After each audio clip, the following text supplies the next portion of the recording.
Good morning. I'm the Reverend Rachael Hayes, minister of the Unitarian Universalist Society of Amherst. Welcome to you, old friends and new, young and old. You are an essential part of our celebration today. Whether today is your first or your 1000th Sunday in our midst, we are stronger because you are with us. We are one people of many beliefs, many origins, sexualities, and genders. We are all growing, all learning, all loved. Just as you are welcome here. Today, we are thinking about how interdependence gives us more to work with than individualism. And you might want pencil and paper for our time for all ages, though that is absolutely optional. Our opening words were written by the Reverend Teresa Ninan Soto. In this community, we hold hope close. We don't always know what comes next, but that cannot dissuade us. We don't always know just what to do, but that will not mean that we are lost in the wilderness. We rely on the certainty beneath, the foundation of our values and ethics. We are the people who return to love like a North Star and to the truth that we are greater together than we are alone. Our hope does not live in some glimmer of an indistinct future. Rather, we know the way to the world of which we dream, and by covenant and the movement forward of one right action and the next, we know that one day we will arrive at home. Come, let us worship. It is the practice of Unitarian Universalists to light a flame in a vessel, a chalice of light for all of us. I light the chalice on our altar, and I invite you to light a chalice, candle, or lamp where you are too.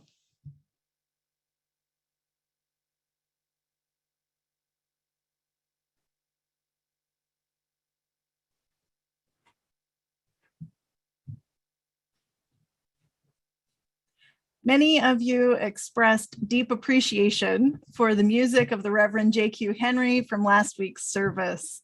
We have one more hymn from him. I invite you to sing along loud enough for Zoom to remind you that you're muted. Well, I want to invite you for a time of celebration as we create the beloved community, loving one another, love in action. Why don't you come and go to that land? What land? The land of freedom, the land of hope, the land of peace, a land where there's love and unity, a land that flows with milk and honey. Come and go with me to that land where I'm bound. This song, in the context of which it was produced, spoke of that land, a place where racism and sexism and all the isms that seem to divide and separate us were no longer existed. We walk together in the spirit of love and of unity, where one and one we continue to show God's love to each other, hand in hand, walking together. Come on. It's an open invitation. Come and go with me to that land where I'm bound. Well, this song can be found at 10:18 and Singing the Journey. Why don't you celebrate with me? Come and go with me to that land. Come and go to that land. Come and go to that land. Come and go to that land where I'm bound. Come and go to that land. Come and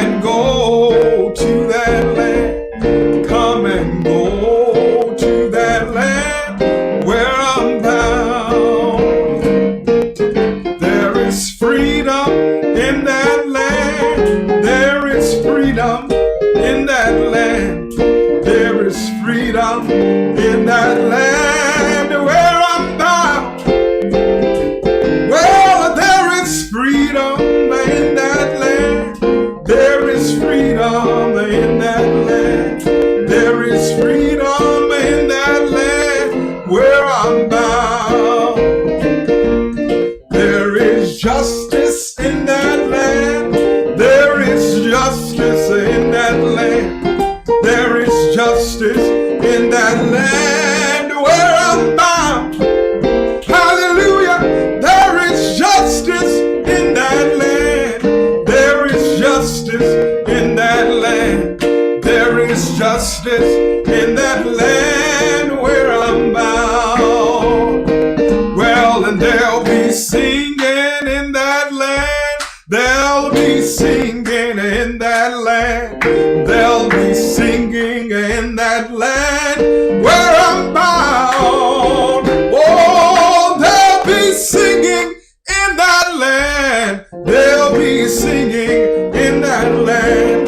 They'll be singing in that land where I'm bound. Hallelujah. There'll be justice in that land, and freedom, and singing, and love. For our Time for All Ages, we're going to imagine what a land like that is like. Some people like to write or draw when they imagine, so get your paper and pencil ready if you want it. Some people make lists or hold pictures in their heads. We don't all imagine the same way, and that's okay. Imagine the right way for you. What if I told you that the land of justice and freedom and love exists in the future? We're going to time travel to that land today. I learned this kind of time travel from Adrienne Marie Brown. Maybe you want to close your eyes or soften your focus. If you might write or draw, maybe you hold your pencil lightly.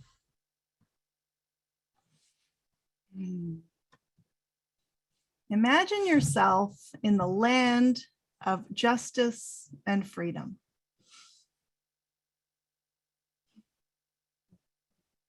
What do you notice? How is your body in space? Are you lying down or sitting or standing? What surface are you on? Do you hear any sounds? What is overhead?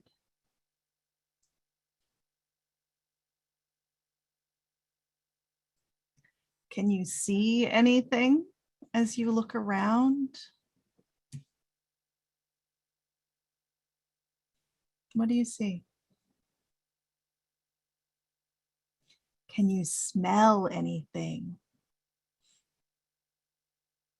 What do you smell?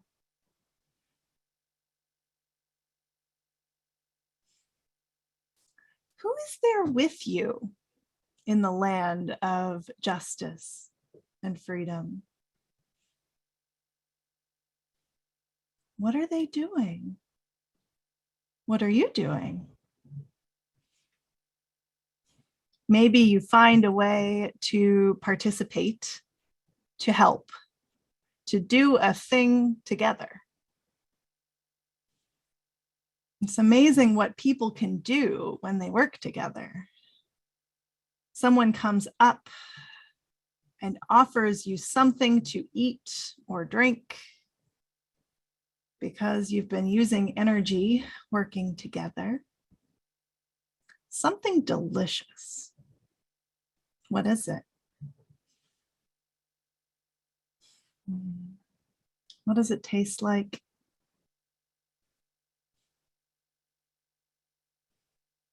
As you enjoy this food or drink, they lean in and speak some words for you to bring back to us. What do they say?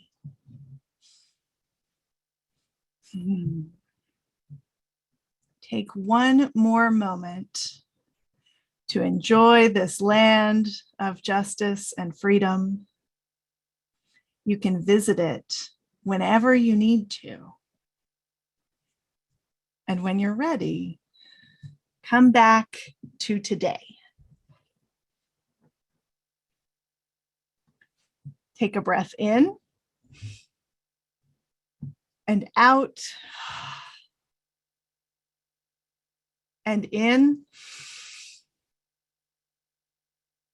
and out.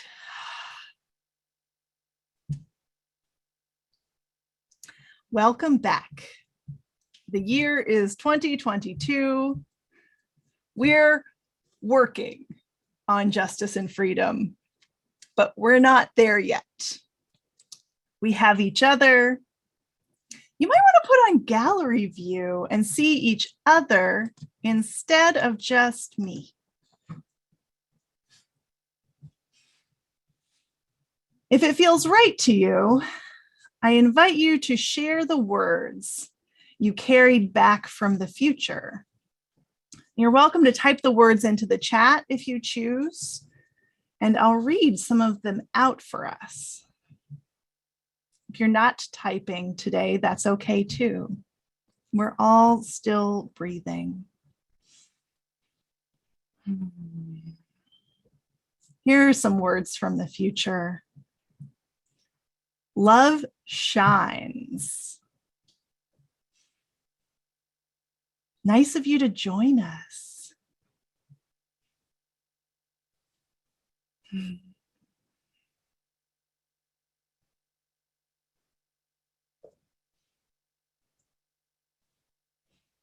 One people, one planet, community.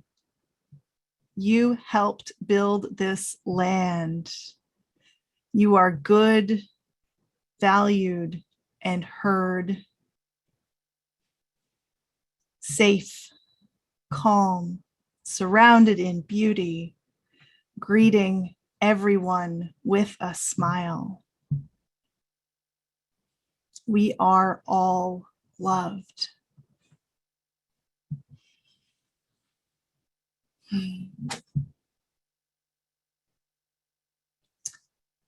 Hope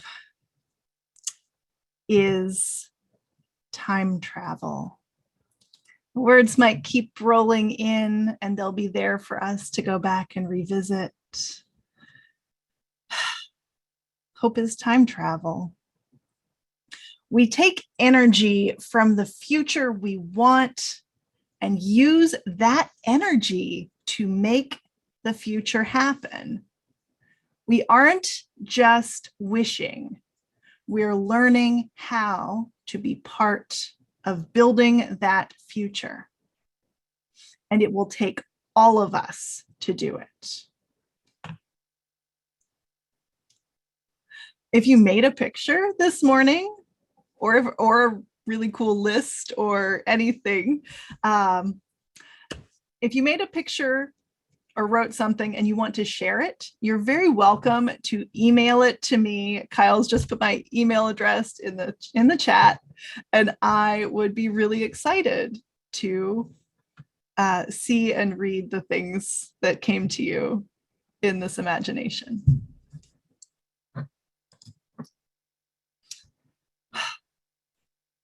We need one another. We come to this congregation for many reasons. We arrive, whether physically or digitally, looking for many things. A place to belong, a place to make a difference, a place to find companionship or comfort, a place to find breakfast or a bed out of the cold, a community to raise children with good ethical foundations, to know and be known, and to explore questions together. We need one another. We acknowledge that we cannot make it alone. And it's strange to say that while I'm physically alone in my office and you're in your own separate places, but that's not the kind of alone I mean. I mean the kind of alone where we each succeed or fail disconnected from the rest. That kind of alone isn't success at all. Our culture promotes individualism, each pulling ourselves up by our bootstraps. I'll remind you that the phrase to pull oneself up by one's bootstraps originally meant to accomplish the impossible. If you pull on your literal bootstraps, you'll probably pull yourself even further off balance.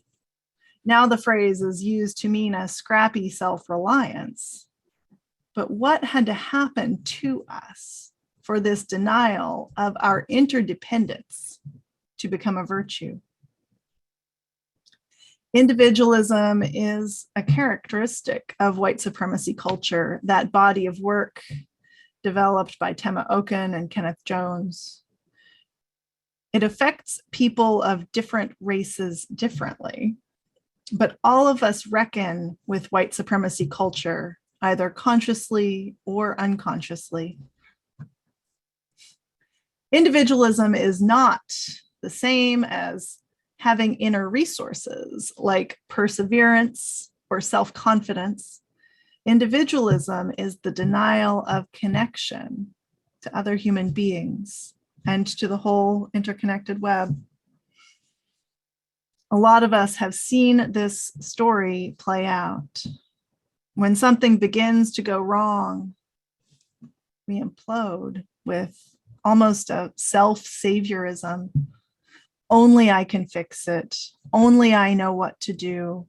When things begin to spiral out of control, we work harder than ever to maintain the illusion of control, even though the thing that would help is help, from other people. Individualism is toxic, tragic, isolating, and lonely. Individualism kills people, traps them in persistent despair when they can't fix the things no one was meant to fix alone. It might even start to look like there's no solution because the solution lies in the community that feels further and further away. White people specifically might think of themselves as individuals and not part of a group. People who are male, educated, cisgender, able-bodied, wealthy, etc., might not perceive how those privileged identities inform their experience, choices, or expectations. White people might feel the need to prove that they are individually not racist, rather than understanding that they exist in a racist culture that tilts all white people toward conformity to racist systems. Individualism leads all of us away from our interconnected selves, from what we can accomplish when we work as a team. It might allow us to take turns so that each person's contribution is still distinct, but it doesn't permit true collaboration where we arrive at something that never could have existed without being willing to hold our ideas loosely and pass them around the table. Individualism is limiting, and it's selling us something fake. We can work against its evil conditioning by understanding our connections with others. What did you have for breakfast this morning? Who cooked it? Who grew it? Who transported it? Who saved the seeds? Who bred the cultivar? Who tended the land? and before them, and before them. Even my breakfast connected me all over the world and back more generations than I know. I depend on those farmers and roasters and truckers and petroleum workers just for my coffee. And then we can acknowledge the relationships in our identities, how they influence the way we think, particularly when we hold dominant identities, when we're white or straight or male or cisgender or able-bodied or wealthy or neurotypical. Particularly when we hold dominant identities, we're conditioned to think of these identities and their corresponding perspectives as normal, neutral, or default. Beginning to understand that these are particularities rather than defaults helps us understand that it's not actually all about us after all. It helps us remember that other identities are not abnormal, just different. It helps us remember that our anti-racist and anti-oppressive work is not about being good. It's about being aware of our own defaults and conditioning so that we have the option of choosing a different way. We can work together, really work together as a team, share the risks and burdens and rewards. We can share decision-making. We can work together with intention, honoring the way we work, not just our work product.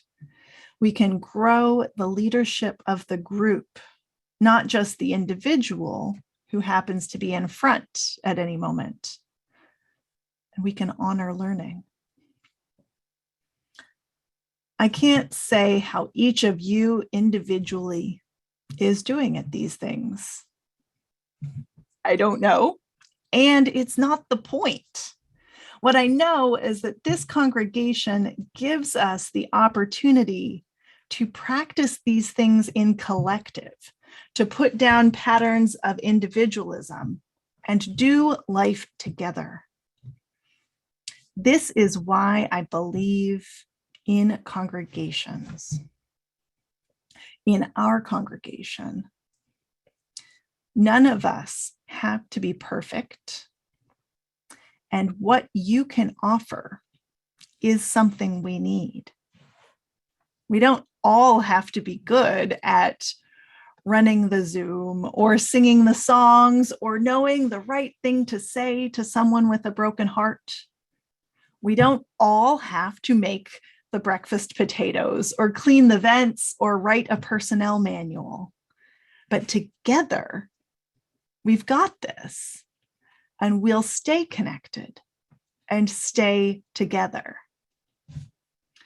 This congregation is older than any of its members, precisely because people could move in and out of leadership, because they could ask for help, make a way where there was no logical path into the future. It's a miracle that in the face of 135 years worth of individualism in the larger culture, people banded together to create a liberal religious home, to foster each other's search for truth and meaning, to encourage one another. It's profoundly countercultural. The small band of Universalists who started this congregation, the Unitarians who joined with them, they could not logically foresee the congregation of today, an electronic service where we have all left our bodies at home to meet in our non-physical selves. Is it heaven or is it heresy? I'm not sure, but I'm glad to be here with you. We arrived at this point by the power of generations taking the next right step. guided by love, led not by an external doctrine, but by covenant. In this time when it is so hard to plan, this is what we have: love, the next right step, and our promises to each other. Over the next 3 Sundays, the Committee on Shared Ministries will lead breakout room conversations about covenant, about how we can keep our commitments in front of us, even when it's impossible to plan. I hope you can join one of them. At the 2016 Democratic Convention, Senator Cory Booker said, "If you want to go fast, go alone. If you want to go far, go together." He attributed the saying as an African proverb, but its origins are untraceable before that moment. Whatever the origins, this saying preaches against individualism. The health of the group is an important part of our success. Our Universalist forebears knew that none of us received salvation alone. Today, we know that none of us gets to the end of the pandemic faster than the rest of us. Crossing the finish line individually is not the goal. We can only go the distance together.